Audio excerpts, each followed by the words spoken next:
नमस्कार विद्यार्थी मित्रांनो, कसे आहात? मजेत ना? आणि आपला आपुलकीचा प्रश्न अभ्यास करताय ना?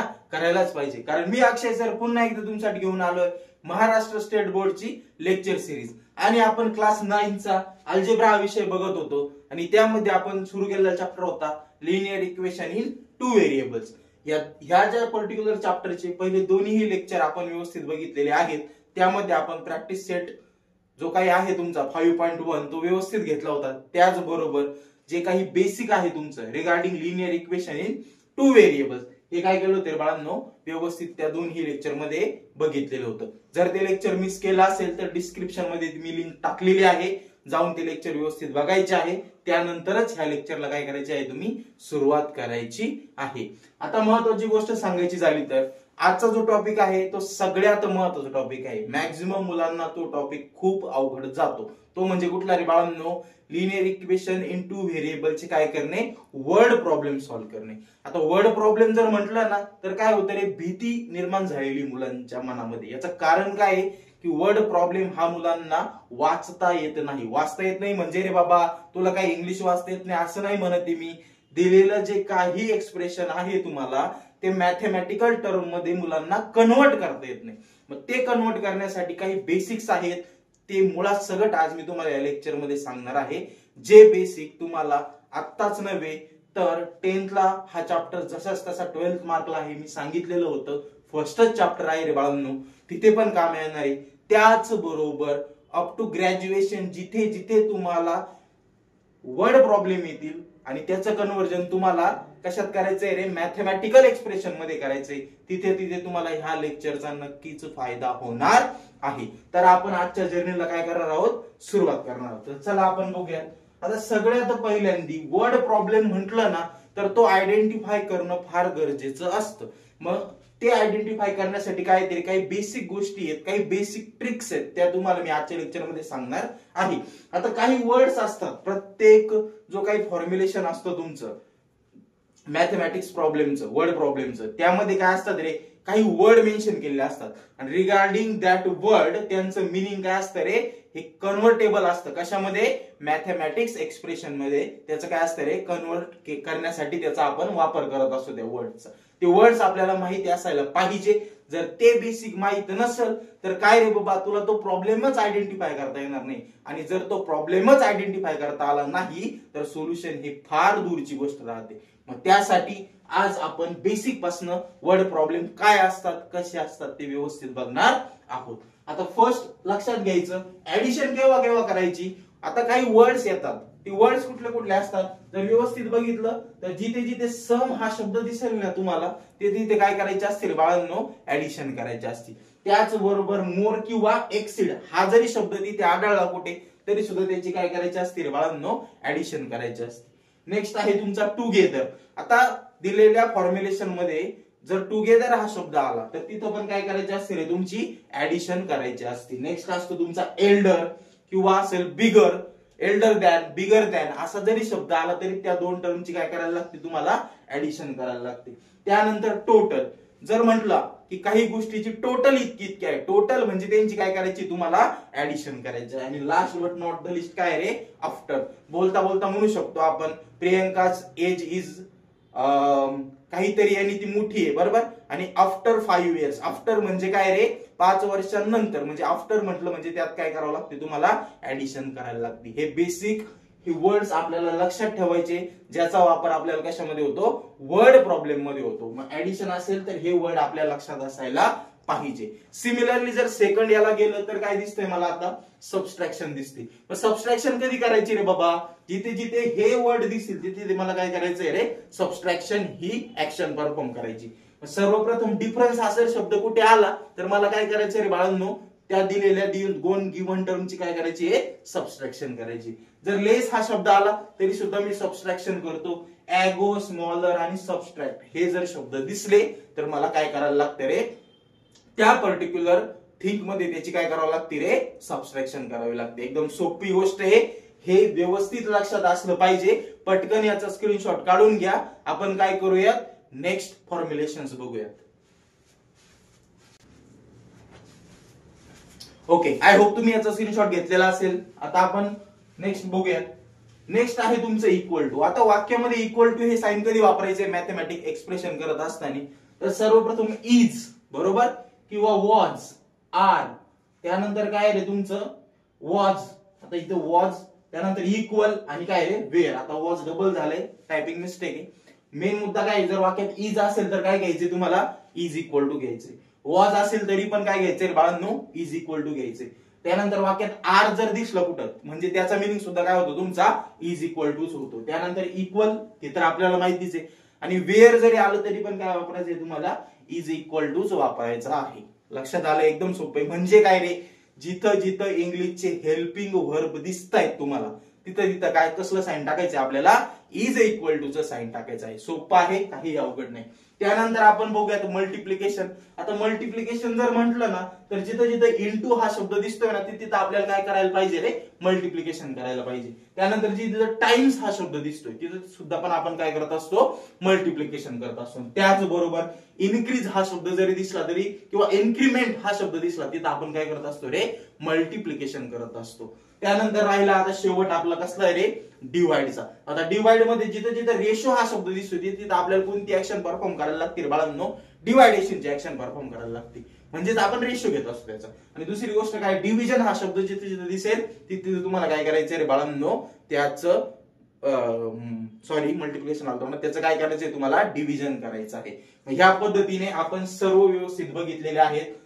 परत एकदा एक रिकॉल घेतला तर काय लक्षात येते, ऍडिशन आपण बघितलंय, सबस्ट्रॅक्शन आपण बघितलंय, त्यानंतर आपण इक्वल टू बघितलंय, मल्टिप्लाय बघितलं आणि काय बघितलंय बाळांनो, डिवाइड सुद्धा व्यवस्थित बघितलेलं आहे. आता ह्या वर्डचा वापर करून आपण इझिली काय करू शकतो रे, कुठलाही वर्ड प्रॉब्लेम काय करू शकतो, आयडेंटिफाय करू शकतो आणि त्याला कन्व्हर्ट करू शकतो. कशामध्ये, मॅथमॅटिकल एक्सप्रेशन मध्ये काय करू शकतो रे बाळांनो, कन्व्हर्ट करू शकतो. पटकन याचाही स्क्रीनशॉट काढून घ्या. आपण नेक्स्ट टर्म बघूयात. ओके, आता आपल्याला बघायचे नेक्स्ट. ओके, आता जो नेक्स्ट आहे आपला टॉपिक तो कुठला आहे, टाइप्स ऑफ वर्ड प्रॉब्लेम्स. की वर्ड प्रॉब्लेम हे कुठल्या कुठल्या टाइपचे असू शकतात.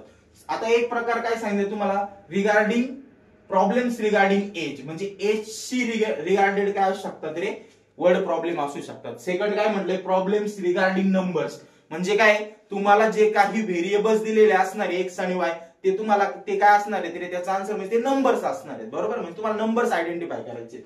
त्यानंतर बेस्ड ऑन काय रे, फ्रॅक्शन्स, म्हणजे काय तुम्हाला एक फ्रॅक्शन दिलेलं असणार म्हणजे इन द फॉर्म ऑफ काय असणार आहे बाळांनो, न्यूमरेटर अँड डिनॉमिनेटर, आणि you have to find out the value of that particular numerator and denominator. त्यानंतर नेक्स्ट काय तुमचं, बेस्ड ऑन मनी ट्रान्झॅक्शन, म्हणजे काय असणार आहे, मनी ट्रान्झॅक्शन बेस्ड वरती सुद्धा काही असू शकतात रे, प्रॉब्लेम असू शकतात. म्हणजेच काय सांगायचं झालं, एखादा एम्प्लॉई आहे बरोबर आहे की नाही, त्याची सॅलरी इन्क्रीमेंट झालेली आहे, डिक्रीमेंट झालेली आहे, किती इन्क्रीज झाली, किती डिक्रीज झाली, किंवा एखादी मुलगी आहे, सपोज मुलगा आहे तो काय करतोय रे, सेव्हिंग करतोय बरोबर. मग पर मंथ असेल, पर इयर असेल, तो सेव्हिंग कशा प्रकारे करतोय त्याचं एस्टिमेशन काय येणार आहे, ह्या सर्व गोष्टी. त्यानंतर एखाद्या माणसाने एखाद्या वस्तू परचेस केलेल्या आहेत, गुड्स परचेस केलेत, मग त्याची पर्चेसिंग व्हॅल्यू काढायची. या सगळ्या गोष्टी रिलेटेड कशाशी, तुमच्या मनी ट्रान्झॅक्शन रिलेटेड गोष्टी असतात. म्हणजे त्या टाइपची सुद्धा प्रॉब्लेम मध्ये आपल्याला येऊ शकतात. नेक्स्ट आहे तुमचं प्रॉब्लेम बेस्ड ऑन काय रे, जॉमेट्रिकल प्रॉपर्टीज. काही जॉमेट्रिकल प्रॉपर्टीज दिल्या जाऊ शकतात आणि on the base of that particular geometrical properties आपल्याला काय करायला लागतं रे, पर्टिक्युलर व्हॅल्यूज काय करावं लागतात, कॅल्क्युलेट करायला लागतात. आणि last but not the least काय रे, problem based on speed, distance and time. काही गोष्टींचा तुम्हाला स्पीड काढायला सांगू शकतात, काही गोष्टींचं तुम्हाला डिस्टन्स कॅल्क्युलेट करायला सांगू शकतात, आणि काही गोष्टींचं काय काढायला सांगू शकतात रे बाळांनो, टाइम कॅल्क्युलेट करायला सांगू शकतात.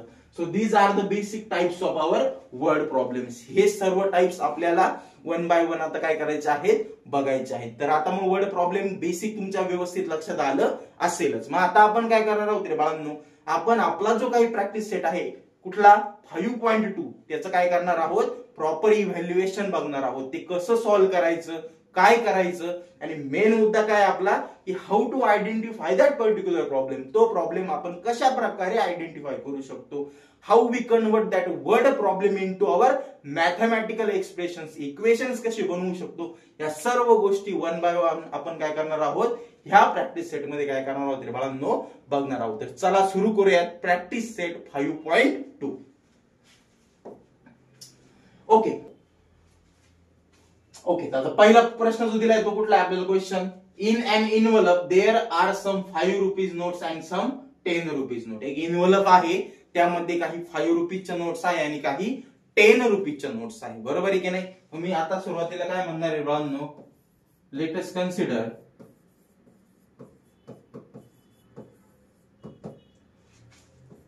5 rupees notes are X and 10 rupees notes are Y. मी काय केलं रे, 5 रुपीजच्या ज्या नोट्स आहेत माझ्या त्याला मी काय कन्सिडर केलं रे बाळांनो, एक्स कन्सिडर केलंय, आणि 10 रुपीजच्या ज्या माझ्याकडे नोट्स आहेत त्यांना काय कन्सिडर केलंय मी, वाय कन्सिडर केलंय. आता जर व्यवस्थित बघितलं तर एक गोष्ट नेहमी ध्यानात ठेवा की कुठल्याही वर्ड प्रॉब्लेम मध्ये 2 ऍक्टिव्हिटी दिलेल्या असतात.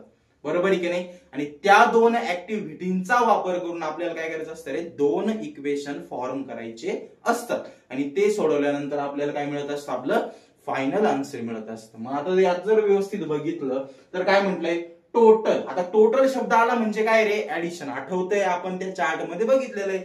मग आता इथे दडदडीत कळतंय, टोटल म्हणजे काय रे, आपल्याकडे इथे ऍडिशन आलेली 100%.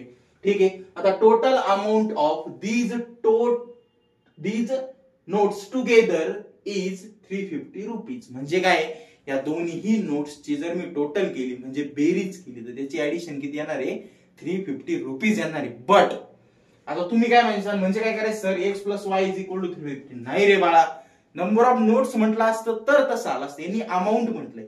टोटल पैसे किती आहेत त्यामध्ये 350. म्हणजे काय करणार आहे, प्रत्येक नोटीला तिच्या किमतीने काय करावं लागणार आहे, तुम्हाला मल्टिप्लाय करायला लागणार आहे. म्हणजे काय येणार इथं, पहिली नोट कोणती तुमची एक्स, बरोबर, तिची किंमत किती आहे 5, म्हणजे ते झालं 5x. दुसरी किती आहे तुमच्याकडे नोट वाय आणि तिची किंमत किती आहे 10, म्हणजे ते किती झालं 10y. आता जर नीट बघितलं तर total amount of these notes together is म्हणजे काय रे, इज इक्वल टू किती आपल्याकडं 350. म्हणजे हे मिळालं आपल्याला इक्वेशन नंबर काय रे बाळांनो, 1 मिळालेलं आहे. मग तो चार्ट बघितला किती महत्वाचा आहे, त्यानुसार आपण इझिली काय करू शकतो रे, इक्वेशन्स फाइंड आउट करू शकतो. आता पुढे काय म्हटलंय, the number of 5 rupees notes. 5 rupees notes कुठला नंबर आहे आपल्याकडे, एक्स. So x. पुढे काय म्हटलंय, the number of 5 rupees notes are म्हणजे काय घ्यायचंय मला, इज इक्वल टू. बरोबर. आता नंबर ऑफ 5 रुपीज नोट्स ती कुठली आहे, एक्स. आर. आता पुढे आर आला म्हणजे काय, is equal to number of 5 rupees म्हणजे एक्स नोट्स आर म्हणजे काय आला, is equal to less by 10. म्हणजे काय करायचं तुम्हाला, लेस म्हणजे काय तुमचं, मायनस बाय 10 म्हणजे किती आहे 10. बरोबर आहे की नाही. Then number of 10 rupees notes. आता इथं एक करेक्शन आहे. ज्या मुलांकडे न्यू बुक्स परचेस आहे तिथे ते करेक्शन करण्याची गरज नाही, त्यांनी ऑलरेडी करेक्ट करून दिलेलं आहे. म्हणजे ओल्ड बुक ज्या विद्यार्थ्यांकडे आहे तिथं अशा प्रकारे दिलेलं आहे, काय रे, number of 5 rupees notes are less by 10 than number of 10 rupees notes. ते तसं नाहीये, twice of number of 10 rupees notes आहे. लक्षात आलं. एवढं करेक्शन जुन्या बुकवाल्यांनी करून घ्यायचं आहे. म्हणजे इथं काय आहे, the number of 5 rupees notes are less by 10 than twice of. इथं काय रे बाळांनो, ट्वाइस ऑफ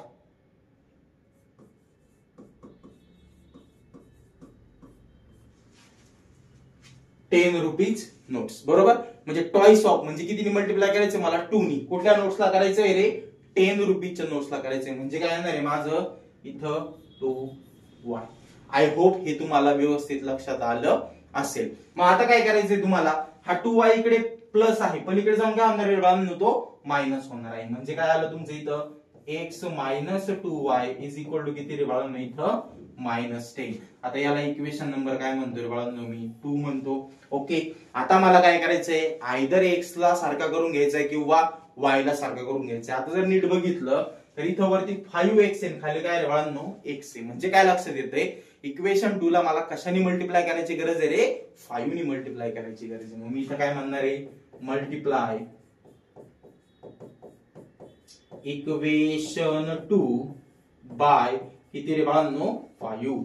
आता मल्टिप्लाय करतोय मी इक्वेशन 2 ला कितीने बाळांनो, 5 ने मल्टिप्लाय करतोय. म्हणजे काय येणार आहे, x इंटू 5 किती झालं रे बाळांनो, 5x मायनस 5 इंटू 2 किती झाला 10y is equal to -10 into काय करायचंय मला -10 इंटू किती आहे 5 म्हणजे ते किती झालं रे -50 मला मिळालं इक्वेशन नंबर 3. आता इक्वेशन 2 चं आपलं तात्पुरतं काम संपलेलं आहे. आता आपले जे काही मेजर इक्वेशन्स आहेत ते कुठले आहेत इक्वेशन नंबर 1 आणि इक्वेशन नंबर 3. आता जर व्यवस्थित बघितलं तर इथं पण 5x आहे सर, इथं पण 5x आहे. मग आता माझं नेक्स्ट स्टेप काय सांगत होती रे, मला कुठं लुक आफ्टर करायचंय आता यांच्या साइन बघायचे मला, बरोबर आहे की नाही. ज्यांना सारखं केलं त्यांचे साइन बघायचे. साइन जर सारखे असतील तर मी सबस्ट्रॅक्शन करणार, साइन जर वेगळे असतील तर आपण काय करतो बाळांनो ऍडिशन करत होतो. मग इथं जर बघितलं तर इथं पण 5x आहे आणि इथं पण 5x आहे. याचा अर्थ काय यांचे साइन कसे आहेत रे सारखे, म्हणजे यांची काय करायला लागणार आहे सबस्ट्रॅक्शन करायला लागणार आहे. मग मी इथं काय म्हणणार आहे सबस्ट्रॅक्ट इक्वेशन 3 फ्रॉम इक्वेशन 1. काय करायचंय मला इक्वेशन 3 हे वजा करायचंय, कुठनं करायचंय इक्वेशन नंबर 1 मधनं करायचंय. म्हणजे काय येणार आहे तुमचं इथं 5x plus 10y is equal to 350 minus काय रे पुढं 5x minus 10y is equal to काय आलं रे तुमचं -50. आता यांचं सबस्ट्रॅक्शन करायचं आहे. सबस्ट्रॅक्शन करायचं म्हणजे काय करायचंय रे बाळांनो, जर नीट बघितलं तुम्ही, मला जर यांचं सबस्ट्रॅक्शन करायचं असेल तर महत्वाची गोष्ट काय लक्षात येते, मला यांचे साइन कन्व्हेन्शन्स काय करायला लागणार आहेत चेंज करायला लागणार आहेत. मग मी काय करतो सर्वप्रथम यांचे साइन कन्व्हेन्शन्स काय करतो बाळांनो चेंज करून घेतो. मग हा 5x पॉझिटिव्ह आहे, हा काय होणार तुमचा निगेटिव्ह होणार आहे. हा 10y तुमचा काय आहे बाळांनो निगेटिव्ह आहे, तो काय होणार आहे पॉझिटिव्ह होणार आहे. आणि हा जो 50 हा पण काय तुमचा निगेटिव्ह आहे, तो पण काय होणार आहे बाळांनो पॉझिटिव्ह होणार आहे. मग आता +5 - 5 गेट्स कॅन्सल. 10 + 10 किती झालं रे बाळांनो इथं तुमचं 20y इज इक्वल टू 350 + 50 किती झालं इथं तुमचं 400. Got it. मग आता काय करायचं आपल्याला, हा जो 20 आहे तो y ला मल्टिप्लाय पलीकडे जाऊन काय होणार बाळांनो तो डिवाइड होणार आहे. मग मी इथं काय करतो y इज इक्वल टू काय रे 400 डिवायडेड बाय 20 म्हणजे मला y ची किंमत जी आहे ती किती मिळते रे बाळांनो 20. म्हणजे माझ्या काय लक्षात येतंय त्या इन्व्हलप मध्ये 10 रुपीजच्या किती नोट्स आहेत माझ्याकडे 20 नोट्स आहेत. आता काय करायचंय मला, जे काही माझी y ची किंमत आली ती मला आयदर इक्वेशन नंबर 1 मध्ये किंवा 2 मध्ये किंवा कुठे पुट करायची रे 3 मध्ये पुट करायची. मी काय करतो आलेलं इक्वेशनची व्हॅल्यू इक्वेशन नंबर 2 मध्ये पुट करून देतो. मग मी इथं काय म्हणणार आहे put value of y in equation second. ठीक आहे. इक्वेशन सेकंड काय सांगत होतं माझं x - 2 इंटू y ची किंमत किती आली आपली 20 इज इक्वल टू काय रे बाळांनो पुढे -10. ओके.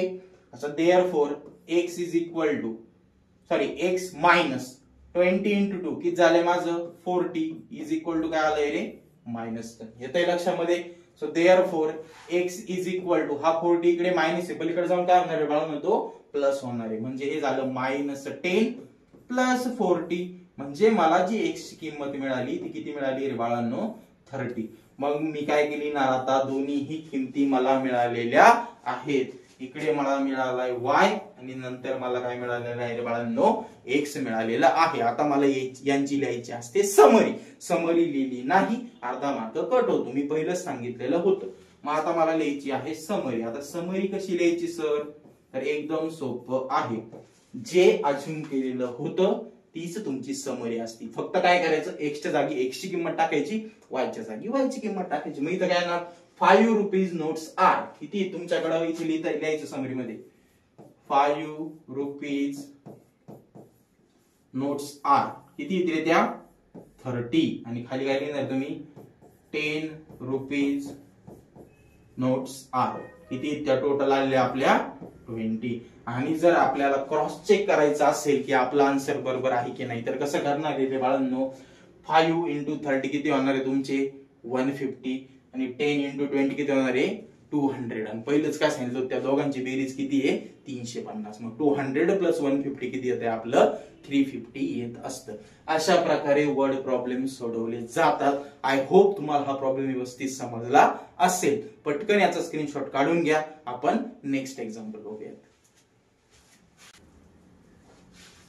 ओके, एक्झाम्पल नंबर 1 आपण कंप्लीट केले. आता आपण जाणार आहोत एक्झाम्पल नंबर 2 कडे. ठीक आहे. आता इथे काय म्हटलंय रे, the denominator of a fraction is 1 less than twice of its numerator. याचा अर्थ आपल्याला इथं काय रे, न्यूमरेटर आणि डिनॉमिनेटर म्हणजे फ्रॅक्शन वरती एक्झाम्पल दिलेलं आहे. बरोबर आहे की नाही. मग मी इथं काय म्हणणार आहे, let us consider the given fraction is काय असणार आहे रे, x अपॉन y.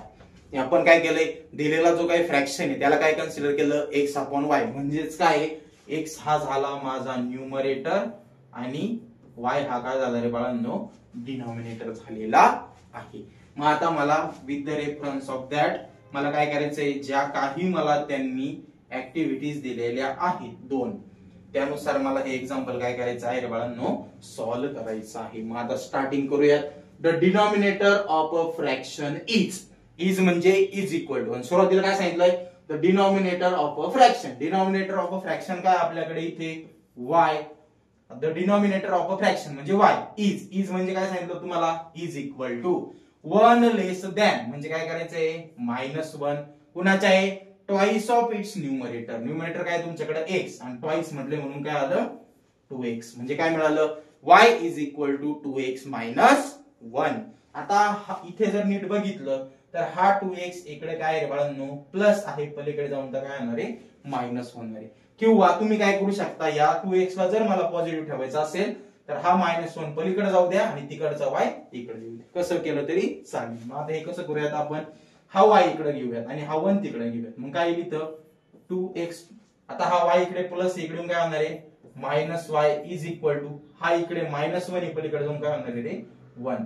याला म्हणायचं इक्वेशन नंबर काय आपलं 1. Got it. आता नेक्स्ट काय सांगितलंय तुम्हाला, if 1 is added to numerator and denominator respectively. म्हणजे न्यूमरेटर मध्ये पण आपल्याला 1 ऍड करायचं आहे आणि डिनॉमिनेटर मध्ये सुद्धा आपल्याला काय करायचं आहे रे 1 ऍड करायचं आहे. म्हणजे काय येणार तुमचं x plus 1 upon y plus 1. म्हणजे त्यांनी काय सांगितलं तुम्हाला, if 1 is added to numerator and denominator respectively. मग आपण न्यूमरेटर मध्ये पण 1 ऍड केलेला आहे आणि डिनॉमिनेटर मध्ये पण काय ऍड केलेला आहे बाळांनो 1 ऍड केलेला आहे. मग आता काय सांगितलं त्यांनी, देअर रेशो इज 3:5. याचा रेशो किती दिला त्यांनी 3:5 म्हणजे 3/5. आता परत सांगतो, रेशो म्हटल्यावर काय आपल्याला सांगितलं तुम्ही डिवायडेशन करायचं, म्हणजे याला 3 डिवाइडेड बाय काय करायला लागणार आहे 5. आता यांचं काय होईल रे बाळांनो, क्रॉस मल्टिप्लिकेशन. बरोबर आहे की नाही. मग आपण करून घेऊया त्यांचं क्रॉस मल्टिप्लिकेशन. काय येईल क्रॉस मल्टिप्लिकेशन केल्यानंतर 5 इन ब्रॅकेट x प्लस 1. बरोबर. पुढे काय तुमचं इज इक्वल टू, इथं काय येणार तुमचं 3 इन ब्रॅकेट काय येणार आहे y प्लस 1. येतंय लक्षामध्ये. काय केलंय, हा इकडे आणि हा कुठे गेला इकडे. मग आता जर सिम्पली याला सॉल्व्ह केलं तर काय लक्षात येणार पुढे तुमच्या 5 इंटू x किती झाला 5x प्लस 5 इंटू 1 किती झाला 5 is equal to 3 into y 3y plus 3 into 1 किती झालाय रे 3. आता फर्दर इव्हॅल्युएशन करूयात. व्हेरिएबल्स एका बाजूला करूयात आणि कोएफिशिएंट किंवा कॉन्स्टंट काय करूयात एका बाजूला करूयात. मग काय येईल ते पुढे माझं 5x. आता हा 3y इकडे काय रे मायनस, सॉरी प्लस, पलीकडे जाऊन काय होणार आहे मायनस. म्हणजे इथं आलं तुमचं -3y इज इक्वल टू 3 जसा तसा हा 5 इकडे प्लस इकडे काय होणार आहे मायनस. सो देअरफॉर आपल्याला जे इक्वेशन मिळते ते काय रे 5x minus 3y is equal to किती आलं याचं उत्तर -2. हे झालं तुमचं इक्वेशन नंबर 2. आता जर दोन्ही इक्वेशन व्यवस्थित बघितले तर माझ्या काय लक्षात येतंय, सर इथं x पण सारखा नाही आणि y पण सारखा नाही. आता जर मला x सारखं करायचं असेल तर इथं 5x आणि इथं काय रे 2x आहे. म्हणजे मला डबल मल्टिप्लिकेशन करायला लागेल. त्यापेक्षा जर y बघितला तर या इक्वेशन मध्ये 3y आणि इथं काय फक्त y. मग आपण काय करूयात, इक्वेशन 1 ला कितीने मल्टिप्लाय करून घेऊयात रे 3 ने मल्टिप्लाय करून घेऊयात. मग मी इथं काय म्हणतो मल्टिप्लाय इक्वेशन 1 बाय 3 करूयात मल्टिप्लाय. काय येईल रे 2 3 जा 6. सो इथं आलं 6x मायनस 3 इंटू 1 काय आलंय 3 म्हणजे minus 3y is equal to काय आलं तुमचं 3 1 जा 3. हे मिळाले इक्वेशन नंबर 3. आता जर व्यवस्थित बघितलं इथं पण 3y आणि इथं पण काय रे 3y आहे. आता यांचे बघायचे साइन. सर साइन दोघींचे पण काय आहेत रे सारखे आहेत. मायनस मायनस म्हणजे यांची काय करावं लागणार आहे मला सबस्ट्रॅक्शन करावं लागणार आहे. मग मी काय म्हणतो सबस्ट्रॅक्ट इक्वेशन 2 फ्रॉम इक्वेशन 3. म्हणजे इक्वेशन 3 मधनं मला काय करायचं इक्वेशन 2 काय करायचंय रे वजा करायचं. मग लिहून घेऊयात 6x minus 3y is equal to 3 minus काय करायचंय 5x minus 3y is equal to काय रे -2. आता मी पहिल्याच लेक्चरला सांगितलं होतं जर सबस्ट्रॅक्शन करायची असेल तर खाली जो येतो त्याचे साइन्स काय होतात रे बाळांनो चेंज होत असतात. म्हणजे याचे साइन चेंज करून घेऊयात. हा प्लस ह्या काय झाला मायनस, हा मायनस ह्या काय होणार आहे प्लस आणि हा परत मायनस ह्या काय होणार आहे प्लस. आता जर व्यवस्थित बघितलं तर 6x मायनस 5x काय उरलं रे फक्त x. बरोबर आहे की नाही. त्यानंतर मायनस 3y आणि plus 3y gets cancel. So next काय आलंय तुमचं 3 प्लस 2 किती आलंय 5. म्हणजे मला डायरेक्ट x ची किंमत मिळाली किती आली माझी 5 आलेली आहे. हा झाला माझा न्यूमरेटर. आता आलेल्या x ची किंमत मी काय करतो आयदर इक्वेशन 1 2 आणि 3 कुठेही पुट केली तरी चालते. मी कुठे पुट करतो रे इक्वेशन नंबर 1 मध्ये पुट करतो. मग मी इथं काय म्हणणार आहे put value of x in equation 1. करूयात पुट. किती रे तुमचं इक्वेशन 1 2x म्हणजे 2 इंटू x ची किंमत किती आली तुमची 5. पुढे काय minus y is equal to काय रे 1. ओके. सो 2 इंटू 5 किती झाले माझे 10 minus y is equal to काय आलं रे बाळांनो 1. आता जर नीट बघितलं तर हा 10 इकडे प्लस आहे पलीकडे जाऊन काय होणार तो मायनस होणार आहे. म्हणजे काय झालं तुमचं minus y is equal to 1 minus 10 and we all know that की 1 मायनस 10 किती येणार आहे रे -9. So minus minus gets cancelled. So y is equal to किती आलंय माझं 9 आलेलं आहे. म्हणजे माझे दोन्ही आन्सर मी काढलेले आहे. आता मला शेवटी काय लिहायचं तर बाळांनो फक्त सोल्युशन लिहायचं आहे. मग मी सोल्युशन काय म्हणणार परत मागाशी सांगितल्याप्रमाणे सोल्युशन म्हणूयात किंवा त्याला समरी म्हटलं तरीही चालेल. मग आता ते जे आले ते काय तुमचं तेच लिहायचं. The given fraction is the given fraction is काय आलाय आपला x अपॉन y. x ची किंमत आली 5 आणि आपण y ची किंमत आलेली आहे 9. ओके. अशा प्रकारे हे सुद्धा एक्झाम्पल आपण व्यवस्थित छानपणे सॉल्व्ह केलेले आहे. आय होप हेही तुम्हाला व्यवस्थित लक्षात आलेलं असेल. पटकन याचा स्क्रीनशॉट काढून घ्या. आपण पुढे एक्झाम्पल बघूयात. ओके. तर आपण आता नेक्स्ट एक्झाम्पल बघूयात. नेक्स्ट एक्झाम्पल मध्ये काय सांगितलंय the sum of ages of Priyanka and Deepika is 34 years. म्हणजे काय करायचं आपल्याला दीपिका आणि प्रियंका यांच्या एजला काहीतरी व्हेरिएबल कन्सिडर करायला लागणार आहे. सुरुवातीला काय म्हणतो मी परत नेहमीप्रमाणे लेट अस कन्सिडर काय कन्सिडर करूयात आपण Priyanka's age is x years. Okay. प्रियंकाच्या एजला मी काय कन्सिडर केलं रे बाळांनो x इयर्स कन्सिडर केलं. आणि काय म्हणणार आहे दुसरं मी Deepika's age is y years. आपण यांना कन्सिडर केलेलं आहे. आता काय करूयात आपण त्यांनी सांगितलेले ऍक्टिव्हिटीज बघूयात. आता सम ऑफ एजेस. सम म्हणजे काय बेरीज म्हणजे दोघांच्या वयाची बेरीज किती दिली रे बाळांनो इज म्हणजे इज इक्वल टू 34 इयर्स. मग मी इथं काय लिहिणार x प्लस y इज म्हणजे इज इक्वल टू किती रे 34. हे झालं माझं इक्वेशन नंबर काय रे बाळांनो 1. त्यानंतर काय सांगितलंय प्रियंका इज. प्रियंका कोण आहे आपली x. इज म्हणजे काय रे बाळांनो is equal to elder to Deepika. आता एल्डर म्हटल्यावर मी काय सांगितलं तुम्हाला मगाशी प्लस करायचं बरोबर आहे की नाही.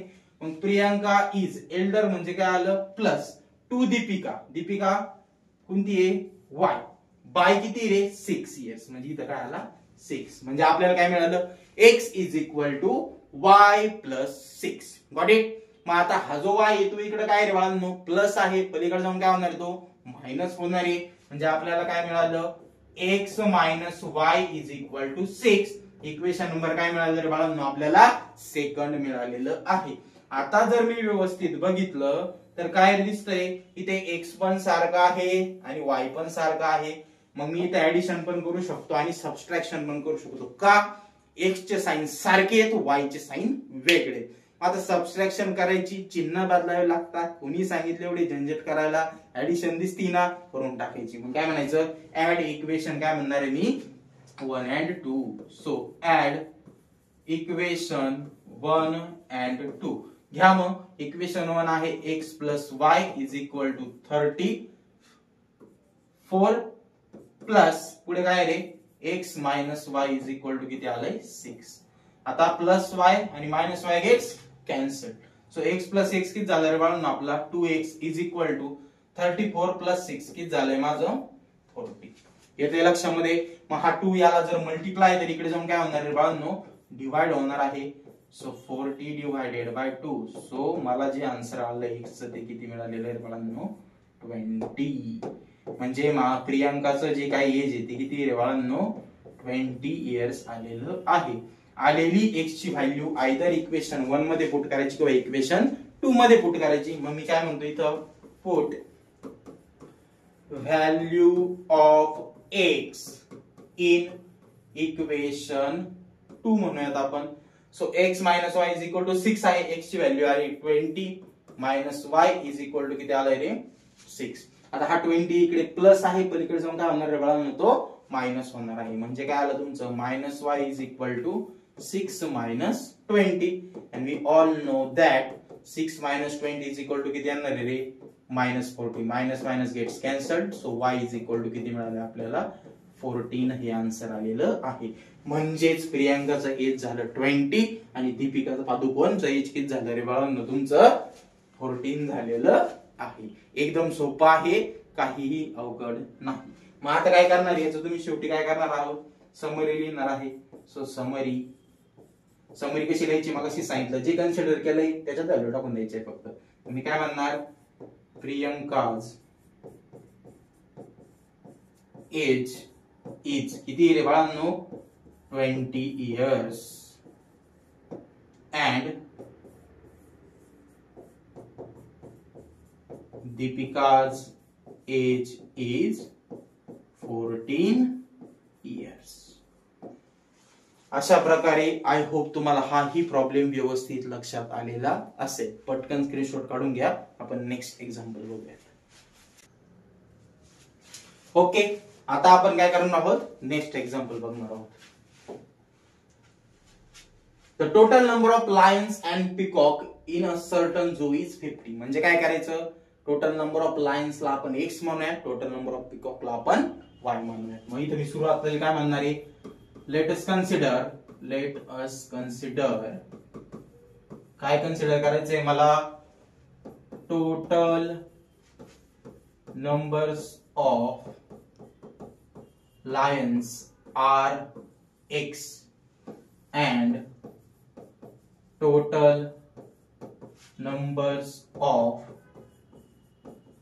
peacocks आर काय रे बाळांनो y. दोन्हीही कन्सिडर केलेलं आहे. मग आता आपल्याला बघायचं आहे कुठल्या कुठल्या ऍक्टिव्हिटीज दिलेल्या आहेत दोन. सर्वप्रथम काय म्हटलं त्यांनी टोटल म्हणजे काय करायला सांगितली बेरीज. मी पहिले सांगितलं टोटल जी दिसल तिथे काय करायची ऍडिशन. मग टोटल नंबर ऑफ लायन्स किती आहे x प्लस पिकॉक काय y इज इक्वल टू किती येते झूम मध्ये पर्टिक्युलरली 50. हे झालं तुमचं इक्वेशन नंबर काय रे बाळांनो 1. आता नेक्स्ट जर बघितलं काय the total number of their legs is 140. म्हणजे परत टोटल म्हणजे परत ऍडिशन, परंतु इथं काय सांगितलंय रे लेग्स सांगितले, बरोबर आहे की नाही. मग आता मी इथं काय म्हणू शकतो द लायन हॅज किती लेग्स असतात रे 4 लेग्स. आता आमच्याकडच्या लायनला तरी 4 पाय आहे, तुमच्याकडचे माहित नाही. त्याच्यानंतर द पिकॉक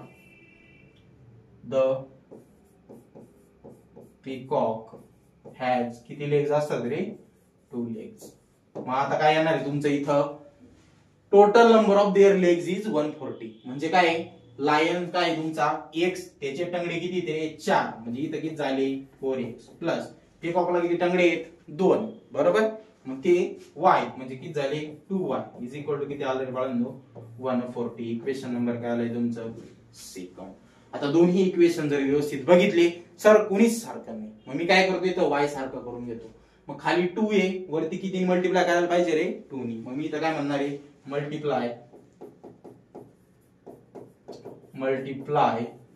इक्वेशन 1 बाय 2 नी मल्टिप्लाय करून घ्यात काय जरी बाळांनो. मग ते जर 2 नी मी याला मल्टिप्लाय केलं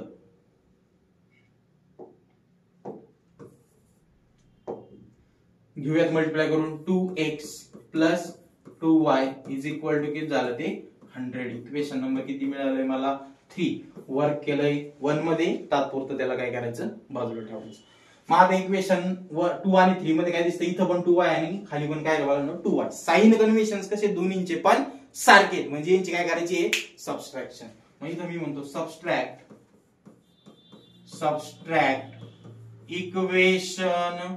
आता काय करूयात आपण 3 फ्रॉम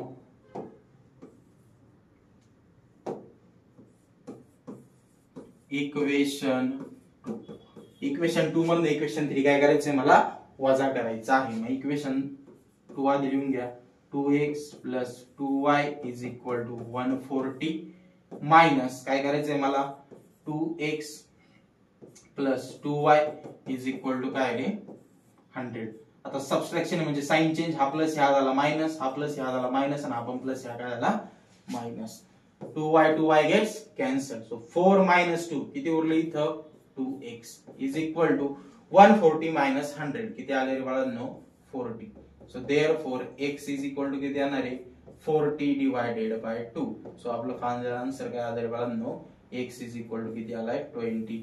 याचा अर्थ नंबर ऑफ लायन्स किती तिथं 20 आहेत. ओके. आता आलेली x ची किंमत मी काय करतो इक्वेशन नंबर 1 मध्ये पुट करून देतो. मी तर काय म्हणणार आहे मी put value of x in equation 1. मग काय सांगते इक्वेशन 1 x प्लस y. मग x किती आहे तुमच्याकडे 20 plus y is equal to किती झाला 50.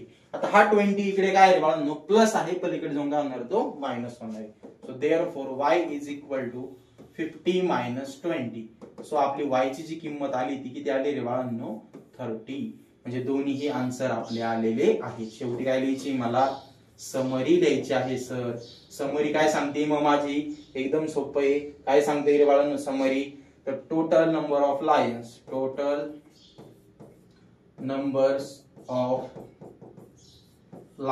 आर किती मिळाले मला 20 आणि नंतर काय रे बाळांनो तुमचं टोटल नंबर्स ऑफ पिकॉक्स किती येते total number of peacocks are किती आहे रे बाळांनो इथं आलेलं आपलं 30. अशा प्रकारे आपण हेही एक्झाम्पल व्यवस्थित सॉल्व्ह केलेलं आहे. पटकन याचा स्क्रीनशॉट काढून घ्या. आपण नेक्स्ट एक्झाम्पल बघूया. ओके. आता आज आपण बघणार आहोत त्याचं नेक्स्ट एक्झाम्पल. यामध्ये काय म्हटले Sanjay gets fix monthly income every year there is a certain increment in salary. म्हणजे आपल्याला काय करायचं आता त्यांनी फाइंड काय करायला लावलंय his original salary and yearly increment. मग आता मी काय करणार आहे त्याचं जे मंथली इन्कम आहे त्याला काय कन्सिडर करतो बाळांनो एक्स कन्सिडर करतो बरोबर आहे की नाही. आणि त्याचं जे इयरली इन्क्रीमेंट आहे म्हणजे अॅन्युअल इन्क्रीमेंट त्याला मी काय कन्सिडर करणार आहे वाय कन्सिडर करणार आहे. मग इथं काय म्हणतो मी सुरुवातीला लेटेस्ट कन्सिडर काय कन्सिडर करतोय आपण monthly income is equal to काय रे एक्स आणि काय annual increment is equal to काय कन्सिडर केलं बाळांनो वाय कन्सिडर केलेलं आहे. ओके. आता काय म्हटलंय every year there is a certain increment in salary after 4 years 4 वर्षांनंतर बरोबर. म्हणजेच अॅन्युअल इन्क्रीमेंट किती वर्षानंतर बघायची आहे? 4 वर्षांनंतर. म्हणजे इथं घेताना व्हॅल्यू काय घ्यावं लागणार आहे तुमची? 4y, बरोबर. त्यासोबत त्याचं मंथली इन्कम चालूच आहे, ते कोणतं आहे रे? एक्स. आणि दोन्ही मिळून ती किती सांगितली तुम्हाला? 4500. येतंय लक्षात? म्हणजे काय करायचं? मंथली इन्कम किती द्यायचं? एक्स प्लस अॅन्युअल इन्क्रीमेंट 1 2 3 आणि किती वर्ष सांगितली त्यांनी? 4 वर्षाची. का बरं? इथं म्हणलंय आफ्टर 4 इयर्स, म्हणजे किती वर्षाची घ्यायला लागणार तुम्हाला? 4 वर्षाची. म्हणजे काय येणार ते? 4y is equal to total किती सांगितलंय? 4500. याला इक्वेशन नंबर काय म्हणणार आहे मी बाळांनो? 1. ओके. सेकंड काय म्हणलंय त्यांनी? After 10 years of monthly salary. किती वर्षानंतर? 10 वर्ष. म्हणजे इथं 4y घेतलं जातं, किती घ्यायला लागणार आपल्याला? 10y. ती व्हॅल्यू किती आलेली त्याची? 5400. म्हणजे मी तर काय म्हणणार परत आता? x plus 10y is equal to किती रे बाळांनो? 5400. इक्वेशन नंबर काय म्हणतो इथं मी? सेकंड. ओके. आता जर बघितलं तर दोन्हीकडे एक्स कसा आहे रे? सारखा. मग मी काय करणार? सबस्ट्रॅक्शन करणार. मग इथं मी काय म्हणतो? Subtract equation 1 from equation 2. Equation 1 हे काय करायचंय मला? सबस्ट्रॅक्ट करायचंय. कशातनं रे? इक्वेशन 2 मधनं. मग करून घेऊयात आपण. काय येते बघूयात. सोपं एक्झाम्पल आहे. काय येईल पहिल्यांदी? x plus 10y is equal to 5400 minus पुढे काय रे बाळांनो? x plus 4y is equal to what? 4500. आता खाली जे आहे त्यांचे साइन्स काय होणार आहे? चेंज. हा प्लस ह्या झाला मायनस, हा प्लस ह्या झाला मायनस, आपण प्लस ह्या काय झाला बाळांनो? मायनस झाला. x ला x काय आला? Cancel. So 10y minus 4y किती आलं बाळांनो? 6y इज इक्वल टू आता काय पुढं? 5400 मायनस 4500. उत्तर किती येणार तुमचं? 900. येते लक्षामध्ये. मग आता आपल्याला y काढायचं आहे. मग y इज इक्वल टू किती होणार इथं? डिवायडेड बाय काय आलं रे? 6. Therefore y is equal to आता y is equal to y ची काढायची व्हॅल्यू आपल्याला एकदम सोपं आहे.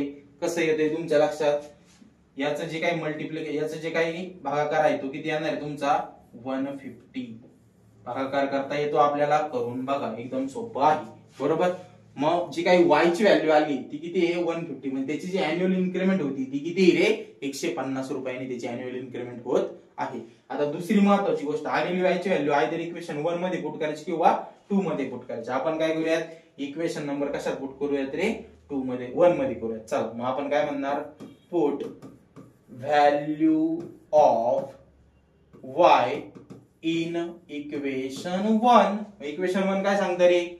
x plus 4 into y. y ची किंमत किती आली आहे? 150 इज इक्वल टू किती रे बाळांनो? 4500. येतंय लक्षामध्ये? मग आता काय करायचंय तुम्हाला? x जसाच तसा प्लस हे किती झालं तुमचं? 600 इज इक्वल टू काय रे? 4500. Therefore x is equal to 4500. हा इकडे प्लस इकडे येऊन झालं रे बाळांनो मायनस. सो x ची किंमत किती आली तुमची? 3900. म्हणजे त्याची जी काही ऍक्च्युअल मंथली इन्कम आहे ती किती रे बाळांनो? 3900. मग शेवटी मला काय लिहायचं आहे? समरी. समरी मध्ये मी काय लिहिणार आहे? Actual income, actual monthly income ती किती येणार आहे बाळांनो तुमचं? Is equal to 3900 rupees. आणि नेक्स्ट काय आहे तुमचं? y. y काय आपला? Annual increment. So annual increment is equal to किती रे बाळांनो? 150 रुपीज. सोपं एक्झाम्पल आहे. आय होप हे एक्झाम्पल तुम्हाला व्यवस्थित लक्षात आलं असेल. पटकन याचा स्क्रीनशॉट काढून घ्या. आपण नेक्स्ट एक्झाम्पल बघूया. ओके. आय होप तुम्ही याचा स्क्रीनशॉट काढलेला असेल. ओके. तर अशा प्रकारे आपण काय केलेलं आहे रे? प्रॉपर बेसिक नियम्स काय असतात वर्ड प्रॉब्लेम सॉल्व्ह करताना ते बघितलेत. वर्ड प्रॉब्लेम कुठल्या कुठल्या टाईपचे असतात ते पण बघितले. त्यानंतर आपण प्रॅक्टिस सेट काय केला होता? 5.2 चालू केला होता. टोटल याच्यात 10 एक्झाम्पल आहेत. आपण ह्या पर्टिक्युलर लेक्चर मध्ये काय केले? त्यातले हाफ एक्झाम्पल कव्हर केलेत, म्हणजे 5 एक्झाम्पल आज आपण कव्हर केलेले आहेत. आय होप तुम्हाला हा व्हिडिओ व्यवस्थित समजला असेल. जर तुम्हाला व्हिडिओ व्यवस्थित कळाला असेल, आवडला असेल, तर तुम्ही इतरांनाही तुमच्या मित्रमंडळींना तो काय करा रे, नक्कीच शेअर करा. आणि आपल्या स्मार्ट ब्रिज ह्या चॅनलला सबस्क्राईब करायला अजिबात विसरू नका. तर पुन्हा एकदा भेटूयात एका नवीन लेक्चर मध्ये. तोपर्यंत हसत राहा, खेळत राहा आणि अभ्यास करत राहा.